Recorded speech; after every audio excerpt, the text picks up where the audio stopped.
a question for you. Hmm? Okay. 15 years old boy, teenager. What are the three things that you think, that you feel it's very important for a young man to learn at that age to make him a healthy and successful as a man? Three things. Just make it short. Three. He says the school I, teaches them some I, things that they will use in life anyway. But what would be the three fundamental skills that every young man need to know for them to help them as a man? I think it would be the same that I would say to the women, but that um, For men, for w- a young man. I think first of all you've got to know yourself. You've got to love yourself. You've got to be independent of the good opinion of other people. So it's about loving yourself. The second thing is you've got to love the people whose lives you interact with on each day of the week. Your parents, your school friends, your teachers. If you're going into a work situation on a day release or whatever it is, you need to be able to interact with those people with respect. You've got to respect yourself. You've got to respect the people who are touching your life every day. And thirdly, you've got to be respectful, not just to the human race, but to the planet, to the way that we use our resources. If we could create a generation of young people who valued themselves, and before if you don't value yourself, it's pointless trying the other things. But when you've got a true value of yourself, then you can start respecting the people around you that much better, and then you can respect the whole planet. What some people call Gaia, the actual eco structure of planet Earth. If you can do those three things for a generation, then I think that the planet change, the human society and the planet, that the deforestation and all the use of oil and all that, it would change.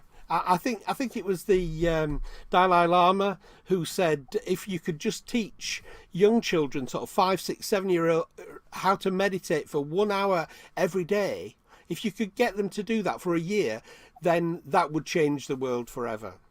And I'm not saying that. I'm saying in a Western society, Yeah. we need to learn how to respect ourselves, the people whose lives we touch, and the whole planet. If you get those three things right, human society will not be recognizable the way it is now.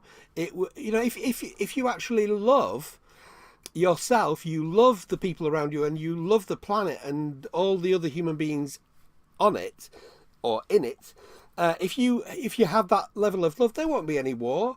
There won't be any need for any armies. There won't be any need for any police. There won't be any need for any courts. There won't be any need for anything. And I'm told you're pie in the sky. You fell off your unicorn, Andrew. You're going. But I really think that if we can just start simply, I've got a page on Facebook called Love Revolution.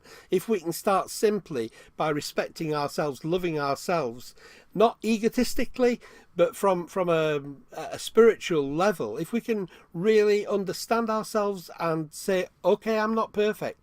I love myself, I love my imperfections as much as I love the things that are not that are perfect in me, then we get a full understanding of who we are. Then we can start facing outwards to the world and start changing the world. And it won't be done by somebody like Billy Graham having a crusade and everybody goes to the front and that they say this prayer. It's not like that. It'll just happen in people's hearts.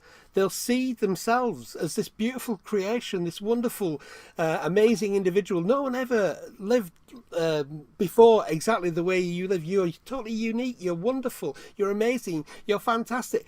When they feel that, they face outwards and they can see that all these other people are just as amazing and fantastic. It's like saying you're totally unique, just like everybody else. When you understand that, I was down, I was down at the shopping centre. I went on the bus, and I got back into the bus queue. There's this guy sat there, and he said, "You've just missed the bus."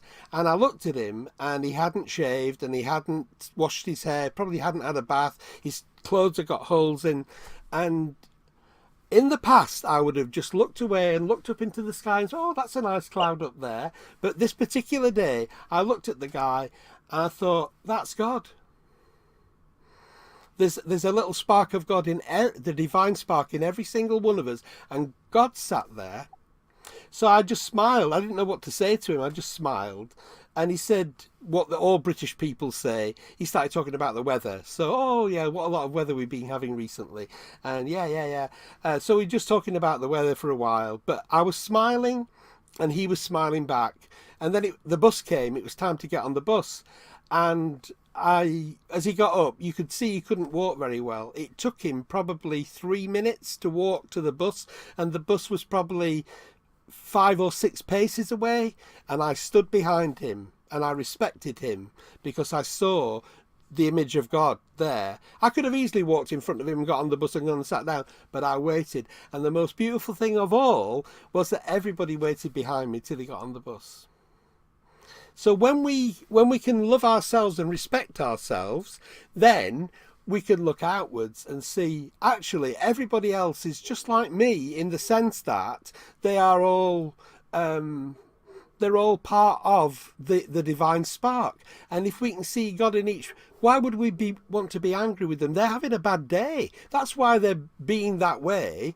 That something really sad's happened or something that's angered them has happened. If we can respect and allow them to go through those moments, because we've been through those moments ourselves, if we can allow them to do that, then we can go and smile.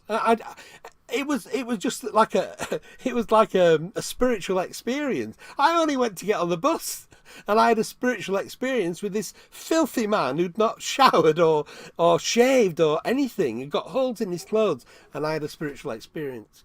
And if we can teach men or women to understand that, then I think the world will, human society and the world will improve. Ask me the same question.